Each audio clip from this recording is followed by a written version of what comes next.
of literary criticism, after Plato, we have Aristotle. So the lifespan from 384 BC to 322 BC. So Aristotle, he is a disciple of Plato and teacher of Alexander the Great, and the major works of him, Poetics and Rhetoric. Poetics, that is incomplete, and it has got 26 chapters, and the composition of Poetics that concerned with tragedy, which was in his day the most developed form of poetry. And as we have discussed earlier with Plato, we have said there are lot many disagreeing doctrines of Aristotle with Plato, and Aristotle agreed that art was essentially mimesis. But he maintained that good art was neither useless nor dangerous, but rather natural and beneficial. So when Plato attacked poetry and art in general, Aristotle, there are a defense of art.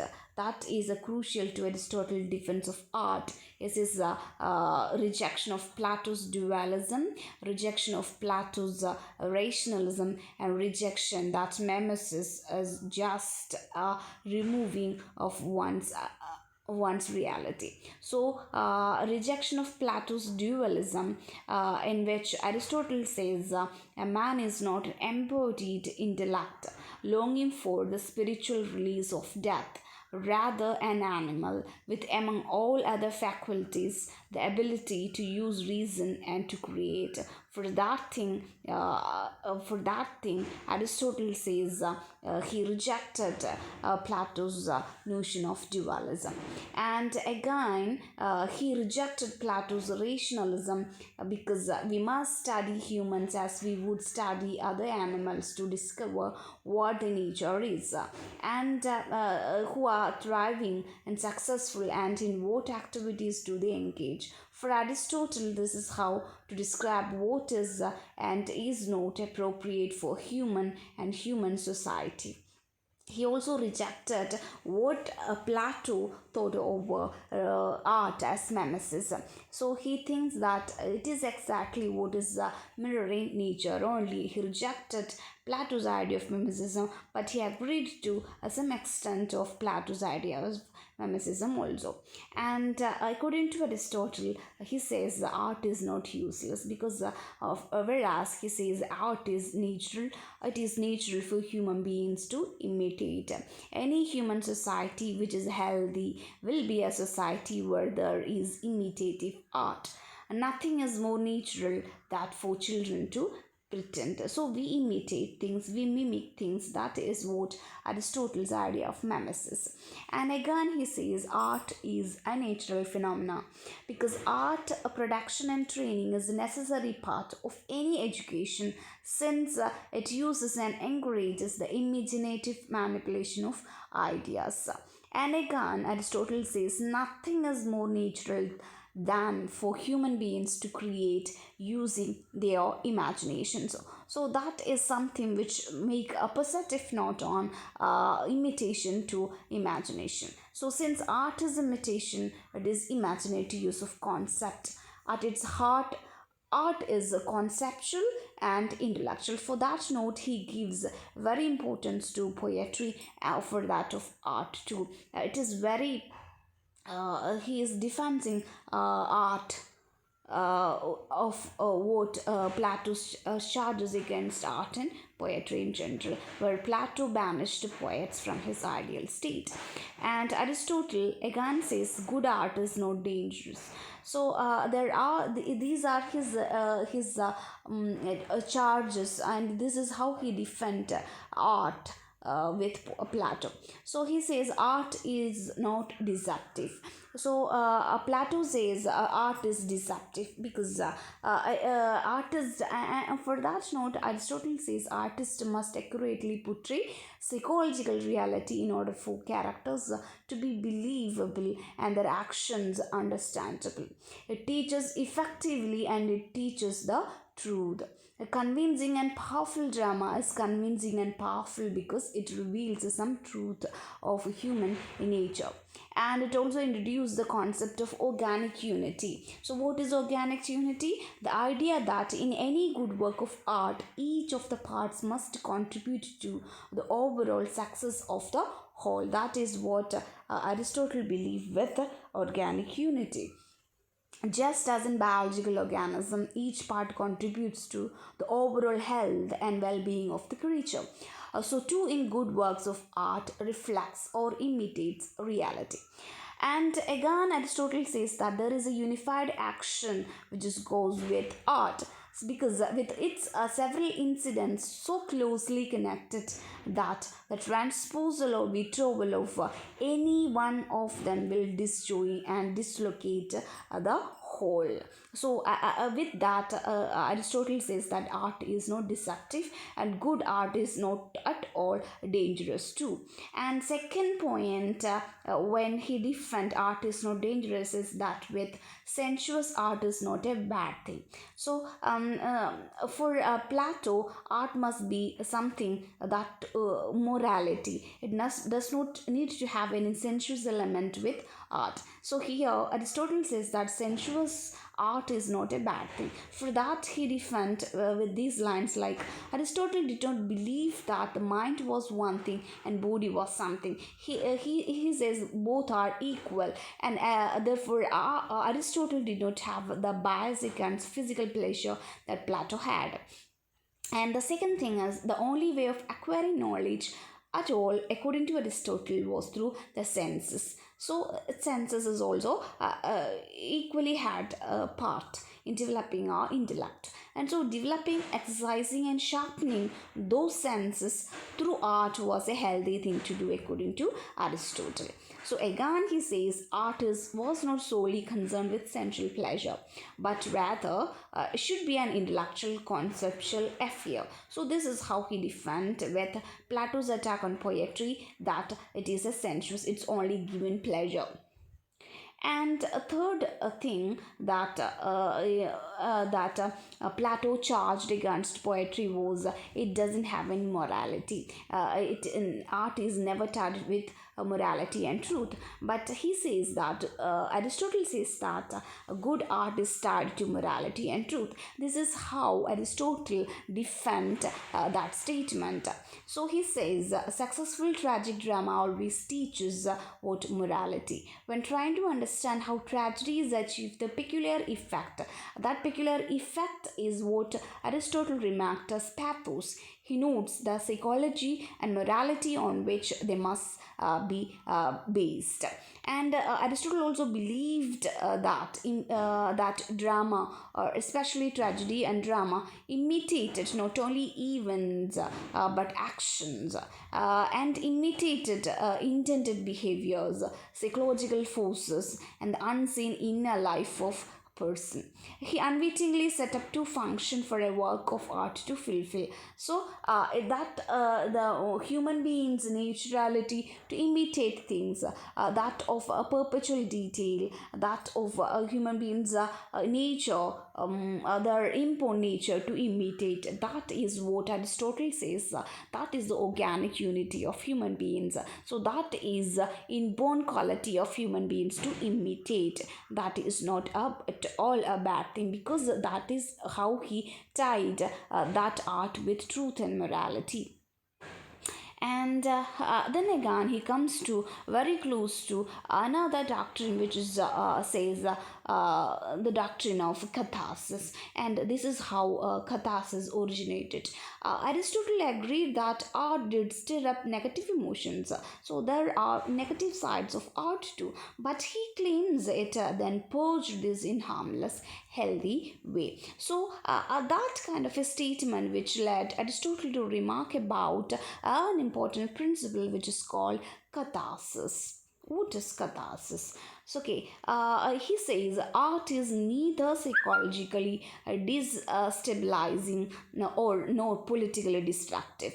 Art is the therapeutic part of the healthy life of not only the individual but of the nation. That is what Aristotle think about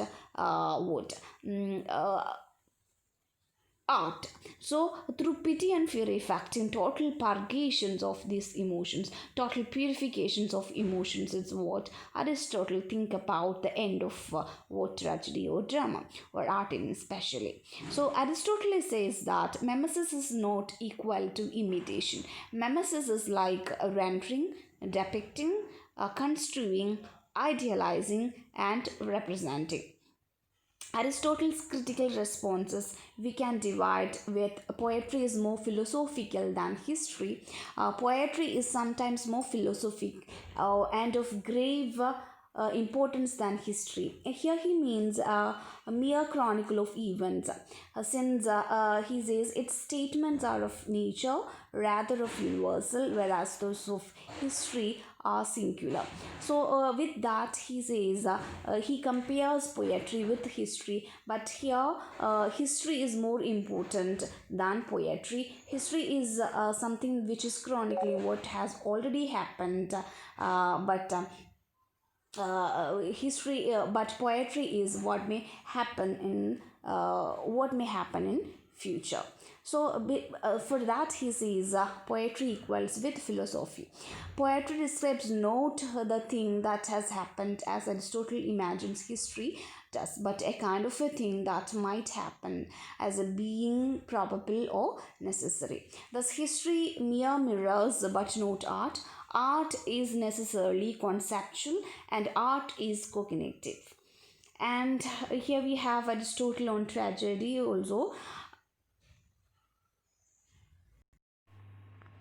So, Aristotle on tragedy, in his work Poetics, Aristotle compares tragedy to such other metrical forms as comedy and epic. So, from epic, tragedy is originated, and from satire, comedy originated.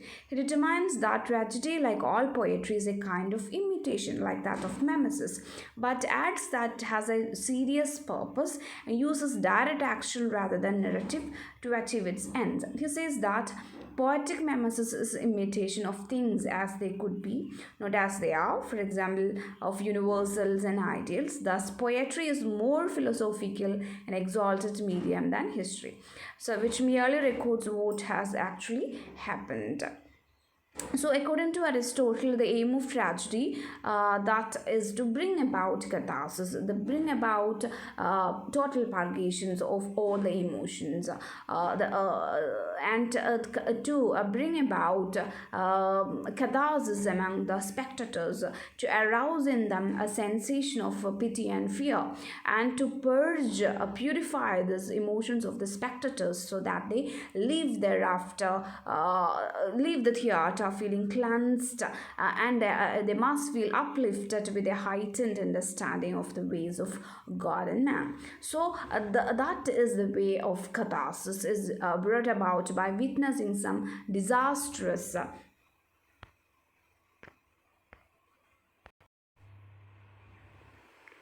some disastrous and moving change in the fortunes of the drama's protagonist. So so there we have the example of the tragedy of Oedipus at Colonus, for example, and that is the prime tragedy, a considered tragedy by the Greeks, and tragedy is something that never does not have an happy ending. So, and we have 6 constituent parts for tragedy according to Aristotle, and the 6 main elements, that is the PCT, PC, TD, SS. So we have plot, character, thought, diction, spectacle, and song.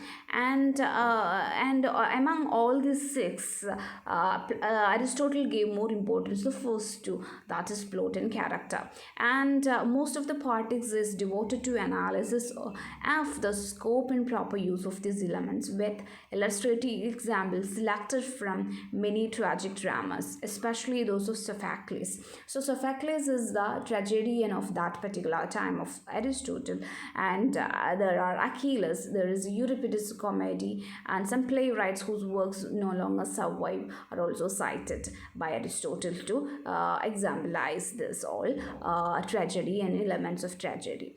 And several of Aristotle's main points are of great value for understanding of a Greek tragic drama. Particularly significant is his statement that the plot is the soul of tragedy.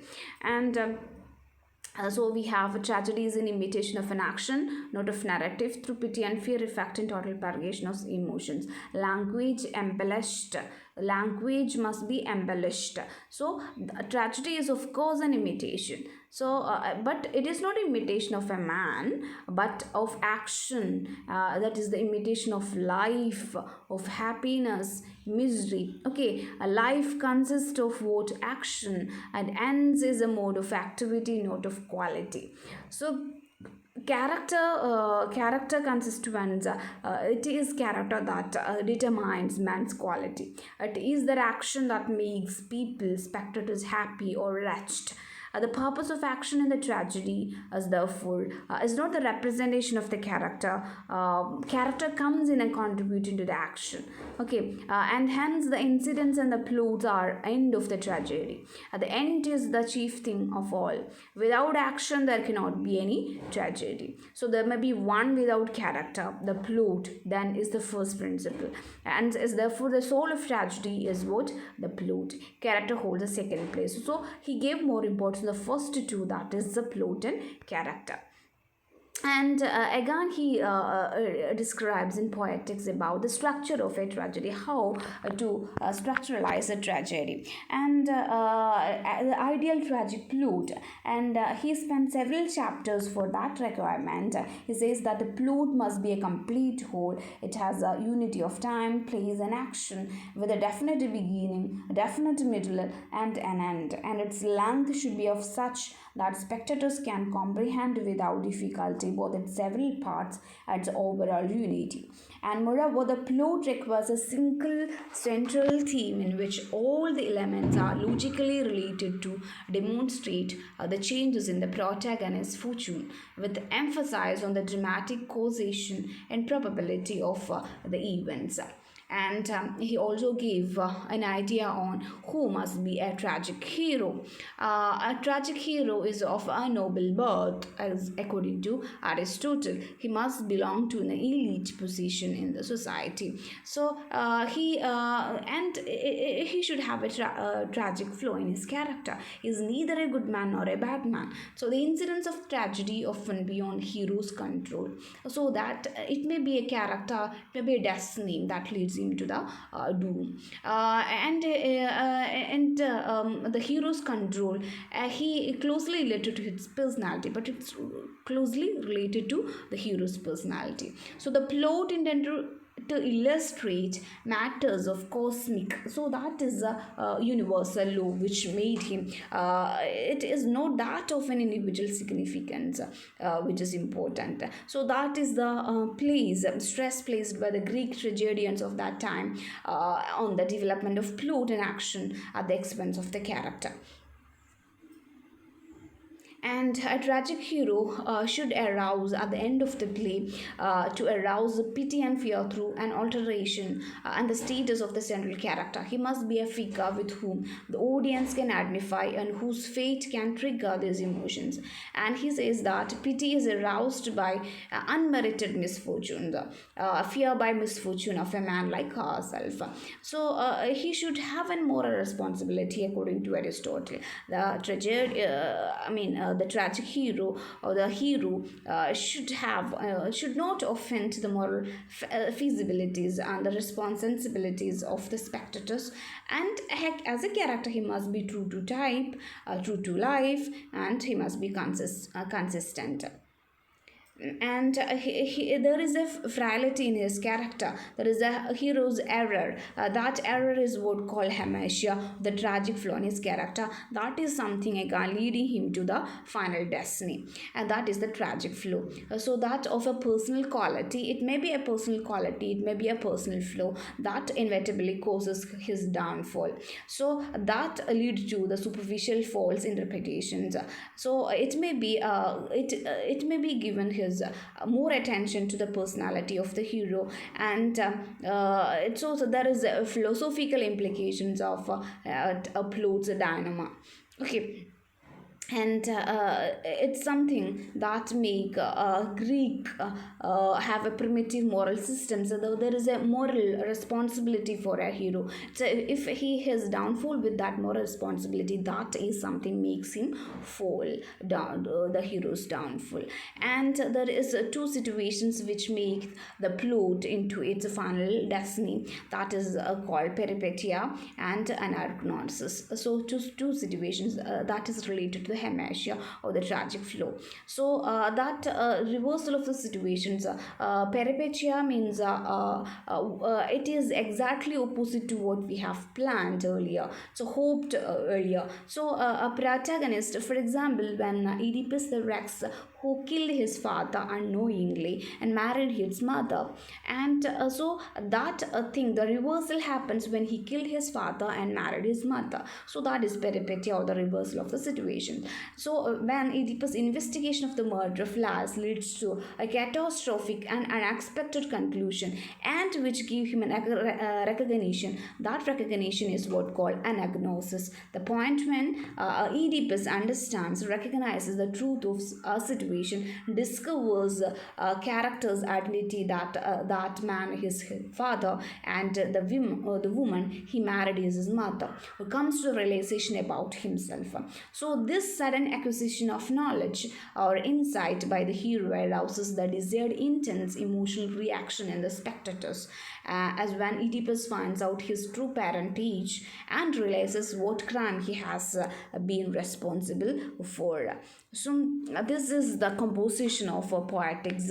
So he wrote poetics nearly a century after the greatest Greek tragedians had already died, in a period when there had been radical transformations in nearly all aspects of Athenian society and culture. So the tragic drama of his day was not the same as that of the 5th century, and to a certain extent his work must be construed as historical study, we must say, of a genre, and no longer existed rather than a description of a living art form. So this is how we the Aristotelian criticism, which is very much relevant for today's world too. In his important treaty, his important doctrine, which is poetics, Aristotle used the same analytical methods that he had successfully applied in the studies of politics, ethics, and natural sciences, and in order to determine tragedy, fundamental principles, and composition and content. So this kind of an approach is not completely suited to literary study. So nonetheless, the poetics is the only critical study of Greek period and Greek drama. There are a lot many things, but the idea and the principle of poetics are reflected in the drama of the Roman Empire, and dominate in the composition of tragedy, the Western Europe during again, which is continuing with the 17th, 18th, and 19th century.